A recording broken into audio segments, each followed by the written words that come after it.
Bom dia! Começamos agora mais um programa Saúde Dia a Dia, pela rede Evangelizar, via satélite para todo o Brasil. São 2.170 cidades e, o que é importante, 19 capitais. Também tem YouTube e outras mídias sociais. O tema de hoje, nós vamos falar muito sobre medicina do idoso. Porque a medicina do idoso, ela estuda, ela trata, diagnóstica, doenças relacionadas ao envelhecimento. Aí entra de tudo, né? Quedas, perda de memória, osteoporose, obesidade, saúde mental, inchaço na perna, diabetes, enfim, tudo aquilo que possa existir. Mas não é só para o idoso, não. Você que é jovem, até na infância, né? Você tem que se preparar para viver uma boa fase depois, quando chegar numa certa idade. Para falar sobre o tema, nós convidamos uma conceituada profissional da área médica, é a doutora Marina Bueno, a quem eu agradeço muito pela presença. A doutora Marina é médica geriatra, ela é clínica médica também, foi diretora muito tempo do Hospital do Idoso, diretora de assistência à saúde do ICS, que é o Instituto Curitiba Saúde, um instituto de referência nacional. Isso aí vale muito a pena citar, porque é um instituto de Curitiba que tem uma referência nacional. Ela atua na clínica Mais Vida, ela é formada pela PUC Paraná forma grandes profissionais, residência médica no Hospital Angelina Caron, também residência em geriatria e gerontologia pela USP, Universidade de São Paulo, lá de Ribeirão Preto, curso avançado de orientação em cuidados paliativos pelo Instituto Latino-Americano, isso de Buenos Aires, na Argentina. Não é legal? Então, conosco aqui a doutora Marina, que começa falando, até eu tenho uma curiosidade, falo muito que a principal queixa em consultório de geriatria é a perda de memória. É verdade isso? Boa tarde, doutora Marina. Boa tarde, Mário. Boa tarde. É verdade isso. Isso já acontecia antes da pandemia. A principal queixa no consultório do geriatra é a alteração de memória, dos idosos em geral. Na pandemia, isso se acirrou. E o que leva à perda de memória? São doenças? São sintomas? Todo paciente que chega, ele chega com medo do Alzheimer. Alzheimer. Né? Isso. Mas nós temos que pensar que antes de chegar no diagnóstico de Alzheimer, existem outras doenças, outros problemas que causam alteração de memória. Muito comuns, a depressão, a ansiedade, alterações orgânicas que a gente fala, problemas de tireoide, falta de vitamina B12, são todos problemas que levam à alteração de memória. E também tem problema de fraqueza muscular, porque os músculos enfraquecem, né? Exatamente. Eu falo isso porque o Maguila, né, ele teve Alzheimer e teve queda, dificuldade de movimentos, isso acontece muito, né? Exatamente. Quero trazer uma pergunta agora da população. É a Rede Evangelizar, que é uma emissora da família. Então agora o povo pergunta. Vamos lá. Doutora, existe idade certa para procurar um geriatra? Essa é uma pergunta muito frequente para a gente. Não existe uma idade que você fala, essa é a idade para consultar o geriatra. O que a gente sabe e afirma com certeza 60 anos é tarde para procurar o geriatra, né? O ideal é a gente trabalhar com a prevenção das doenças da velhice. Então, na minha opinião, procurar o geriatra entre 40 e 50 anos, você vai ter muito mais benefício do que esperar chegar aos 60 anos para procurar o geriatra. Nós falamos há pouco de Alzheimer, né? Alzheimer causa dependência, isso é claro que sim, né? E tem ansiedade, insônia, outros sintomas mais característicos também? Em relação ao Alzheimer? Não, não necessariamente ansiedade, depressão são sintomas que a gente vê em qualquer faixa etária, né? Lógico que no idoso, volto a dizer, né? Durante a pandemia e agora pós-pandemia, ansiedade, depressão, transtorno bipolar também são coisas que eu vejo muito em consultório que acirraram durante a pandemia. E tem dificuldade em reconhecer pessoas, por exemplo? Alguém da família vai visitar em casa e não sabe quem é? Exatamente. Isso acontece já na doença de Alzheimer e vou dizer que não é na fase inicial da doença. Isso já acontece mais para a fase moderada a avançada da doença de Alzheimer. A doutora Marina falou em depressão. O que é exatamente a depressão? A depressão é um transtorno de humor, é um transtorno psiquiátrico, né? que vem acompanhado de tristeza, desânimo, vontade de chorar, alteração de apetite, insônia. Sentimento de culpa. Exatamente, de fracasso. O luto pode levar também à depressão? Pode também, que a gente chama de luto patológico quando ele ocorre, quando mesmo depois de 6 meses da perda de um ente querido, essa pessoa ela continua com sintomas depressivos. A depressão, ela tem cura? Tem cura. Existe um pilar de tratamento, né? O primeiro, feito o diagnóstico corretamente, aí então o médico entra com medicação. Além da medicação, a gente prescreve, na maioria das vezes, atividade física, que vai oxigenar o cérebro, então isso é bem importante para o tratamento também. E em outras vezes, não sempre, mas algumas vezes também necessário, a psicoterapia. Só para você ter uma ideia, a depressão atinge hoje 300 milhões de pessoas no mundo. 300 milhões, e o Brasil, ele lidera aqui na América Latina também. Realmente é um grande problema e pode ter histórico familiar também. Digamos, o jovem pode ter depressão, dá muito em jovem, né? Dá e tanto a depressão quanto a ansiedade eram coisas que a gente não via muito em jovem. Hoje em dia a gente vê. Inclusive em crianças e adolescentes com depressão e ansiedade. É um problema que tem que ser tratado, né? E principalmente prevenido. A prevenção, eu acho que é o principal objetivo. Nós vamos a mais uma participação da população nas ruas da cidade. Vamos lá. Doutora, como trabalha um médico de família? O médico de família, então, médico de família e geriatra são coisas diferentes, né? O médico de família, ele tem a sua formação, são 3 anos de formação, a sua residência médica ou especialização, e ele é formado para cuidar desde da criança até o idoso. Então, ele passa por todas as faixas etárias, e uma coisa que eu vejo ali parecido com o geriatra é que ele cuida da saúde como um todo, a saúde integral do paciente. Não é só na sua área. Envolve mais áreas também. Exato, multidisciplinar, isso é importante dizer. E quando ele precisa de um auxílio, quando é uma doença mais grave, por exemplo, uma arritmia cardíaca grave, ele encaminha para o cardiologista. Quando a senhora falou em depressão, alguém da produção me falou, Mária, a Anitta teve depressão. Teve mesmo. A Anitta teve depressão.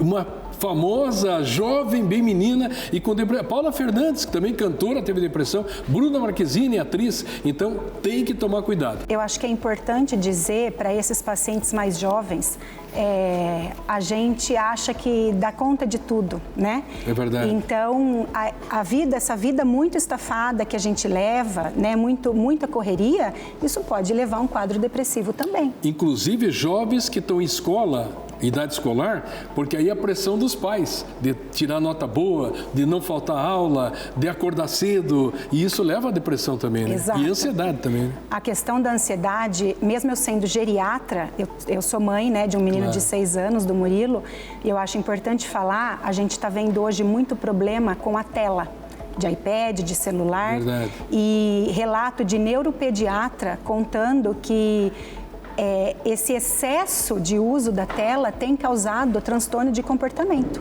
ansiedade, depressão.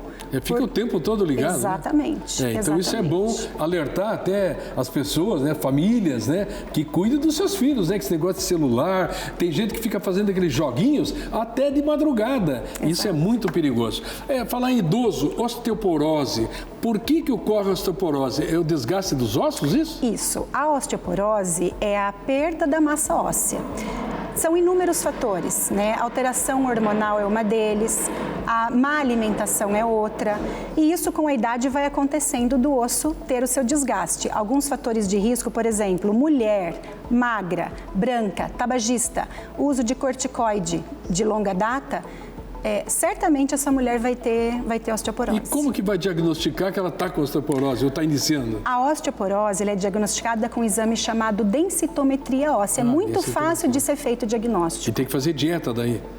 Na verdade, a gente suplementa com cálcio e vitamina D, ou essa mulher mostra que ela tem uma boa ingestão de cálcio, e se não tiver, a gente entra com cápsulas de cálcio. E que falta a exposição ao sol também, a tal de vitamina D, é isso? Exato. Na verdade, a gente não orienta a exposição solar para absorção da vitamina D, porque aí nós entramos num outro problema, que é o risco do câncer de pele. É verdade. Então é preferível, tem sim que tomar sol, mas o sol ou o sol da manhãzinha ou do final do dia, mas para a suplementação da vitamina D, a gente prefere suplementar com cápsula. O excessivo uso de corticoide também é prejudicial, né? Exatamente, é um dos fatores de risco para a osteoporose. Nós estamos aqui na TV Evangelizar, isso são 2.170 cidades, são 19 capitais e audiência massacrante. Quero agradecer de coração. Vamos às ruas da cidade, o povo pergunta. Vamos lá. Doutora, quais fatores podem causar demência? Os fatores que causam demência são os mesmos fatores quando a gente fala prevenção de doenças cardiovasculares, infarto, AVC. Então, o que a gente tem que fazer para prevenir? Controlar a pressão, controlar a diabetes, controlar colesterol, fazer atividade física, ter uma boa alimentação. Cuidar com os transtornos de humor, que nós já falamos aqui, depressão, ansiedade, transtorno bipolar, que eu costumo brincar, né, com os pacientes que eu falo, e ser feliz, porque a depressão também é um fator de risco para o Alzheimer. Com certeza. Dizem que a epilepsia também pode levar ao Alzheimer ou não é verdade isso? Qualquer doença que tenha, que seja do cérebro, por exemplo, né? Se a pessoa que teve muitos traumatismos, isso pode desencadear não necessariamente Alzheimer, mas qualquer tipo de demência, que o Alzheimer é um tipo de demência. A demência vascular é a mesma coisa ou é essa que a senhora está falando? A demência vascular é outro tipo de demência. Que acontece. Né? Que também tem alteração da cognição, que a gente fala. Cognição vem de conhecimento, né? Então a pessoa que tem a demência, ela não consegue mais adquirir o conhecimento, seja por aprendizagem ou por experiência. A gente fala muito em demência, mas não sabe a gravidade que isso é, né? Daqui a pouquinho nós vamos falar mais sobre outros temas, tem muito assunto. Paciente que está acamado, como é que vai ser tratado? Alteração de memória, a infecção urinária. Já nós voltamos com a doutora Marina Bueno.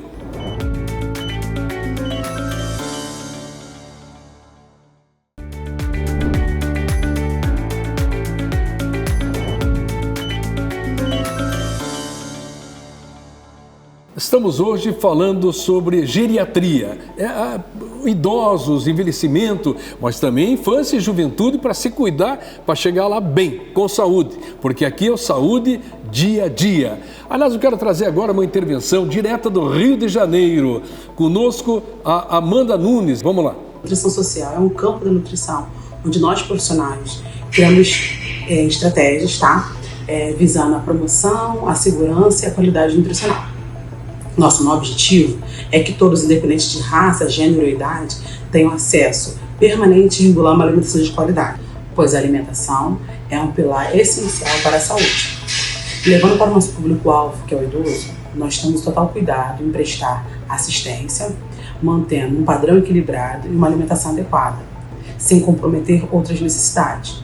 Ou seja, aquele idoso após os 60 anos, ele já tem a alimentação um pouco comprometida, né? A redução do apetite, as papilas degustativas estão um pouco alteradas, então isso acaba criando um alerta para nós profissionais. Nossa maior preocupação é que com a redução do consumo de alimentos, o intestino também acaba reduzindo a sua absorção, trazendo algumas consequências como a deficiência de alguns nutrientes.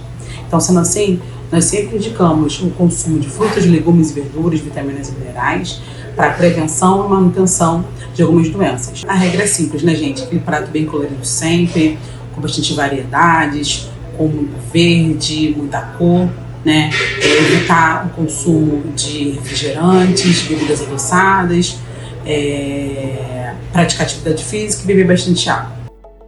Valeu, doutora Amanda. Muito obrigado aí, direto do Rio de Janeiro. A senhora também pratica esse tipo de intervenção ou de sugestão aos seus clientes também sobre essa alimentação geriátrica, né? Exato. E além do que a doutora Amanda falou, se eu pudesse deixar uma dica aqui, seria em relação à ingestão de proteína. Proteína. Todo mundo aqui conhece um idoso que não janta e o lanchinho da tarde é chá com bolacha. Verdade. Né? Tá faltando proteína aí. O idoso, ele precisa pelo menos de 1,5 grama de proteína por quilo de peso. E o que é a proteína? Onde que está a proteína? A proteína é a carne, que seja carne vermelha, carne de frango, de peixe, os ovos, né? E aí existem as proteínas vegetais também, que aí precisa de uma quantidade maior. Por exemplo, grão de bico, lentilha, o próprio feijão tem bastante proteína. E ferro também, né? E ferro também, que é muito bem-vindo para o idoso. Agora, eu queria voltar na ansiedade, porque me ficou na cabeça assim, ansiedade é considerada doença? Depende. Existe a ansiedade normal, por exemplo, que é aquela preocupação de algo que vai acontecer. Porque é invisível, né? Exatamente. Então, estou me preparando para um concurso, chega na hora do concurso, eu tenho aquela ansiedade, isso é normal. É diferente do que nós chamamos de transtorno de ansiedade. Certo. Que é Mas ela afeta o corpo e a mente.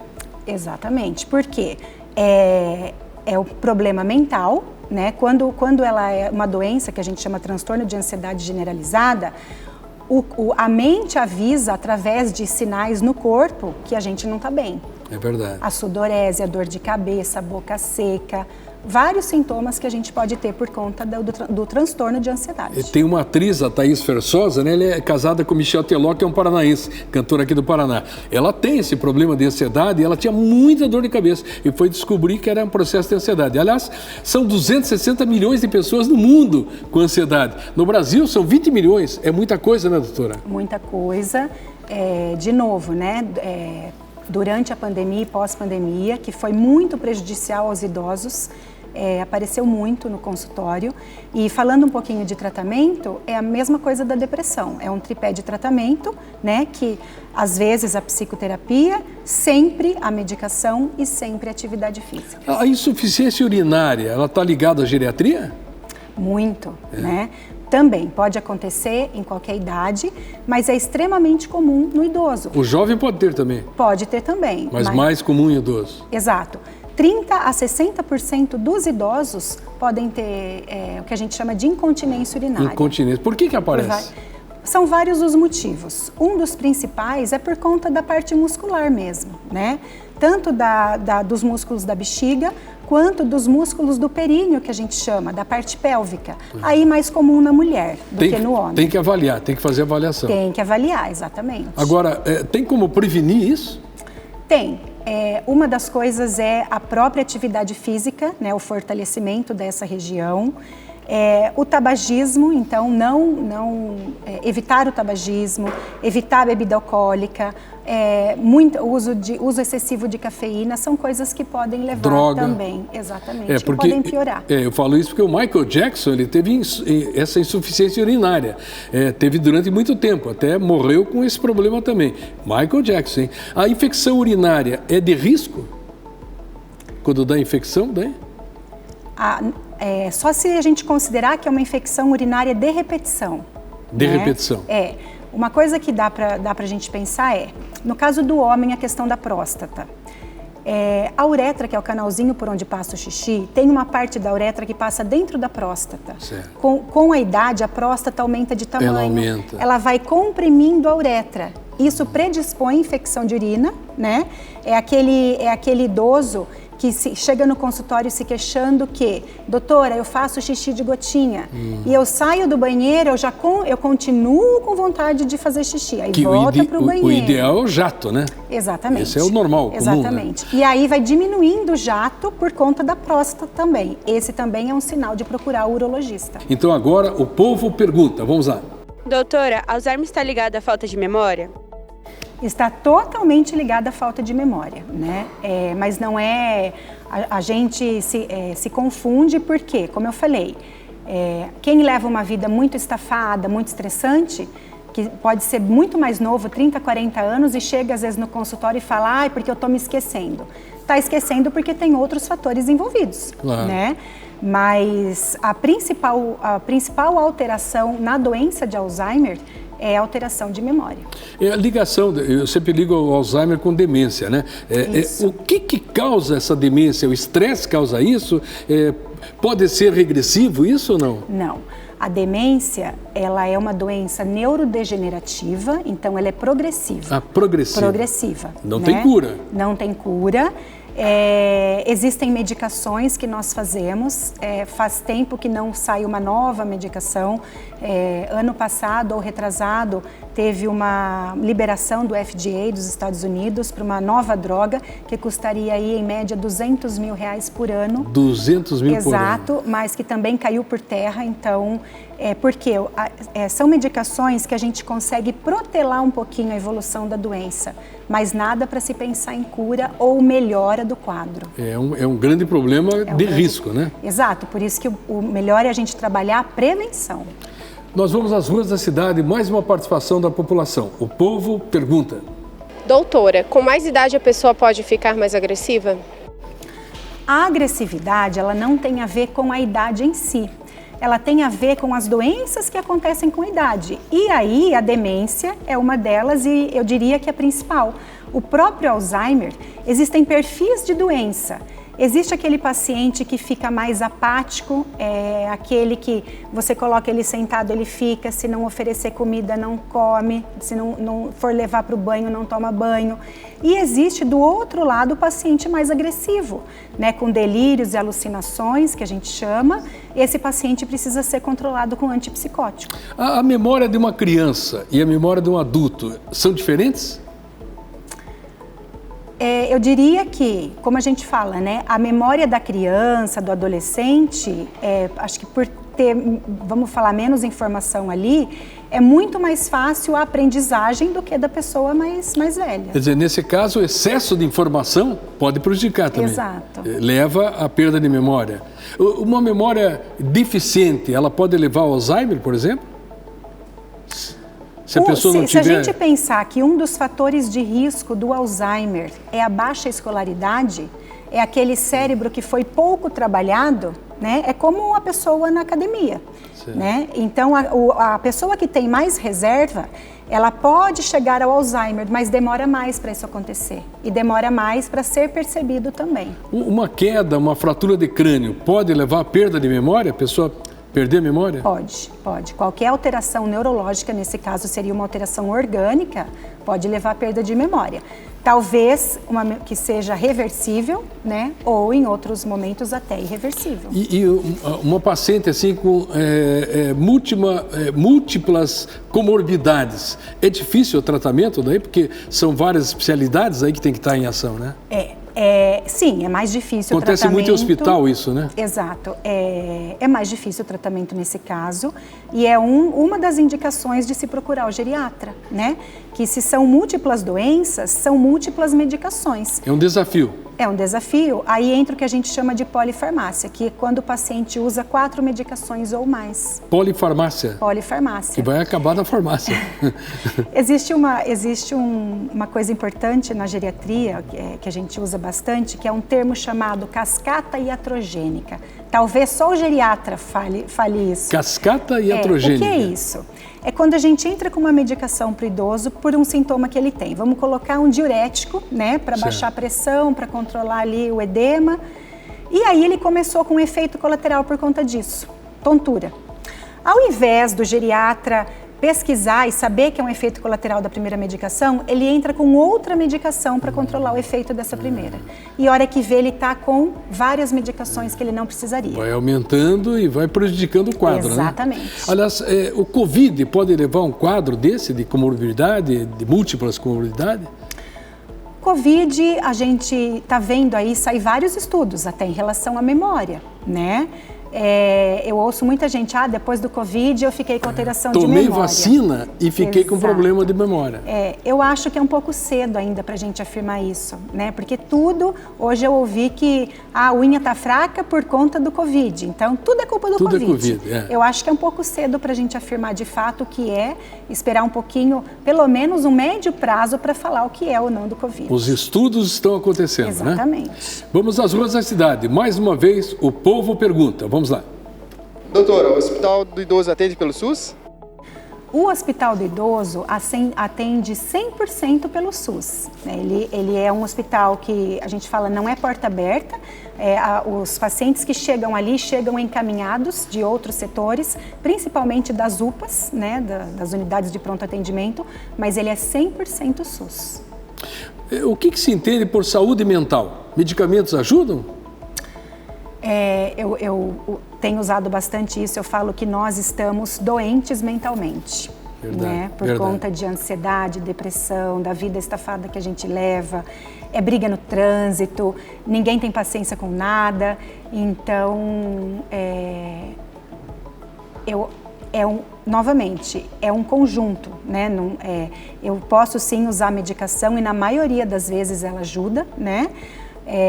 Terapias com psicólogos, e eu defendo muito a atividade física. Eu tenho que ter essa válvula de escape, fazer uma coisa que eu gosto, né? Claro. E principalmente para oxigenar o cérebro e para ter o bem-estar físico e mental. Com certeza.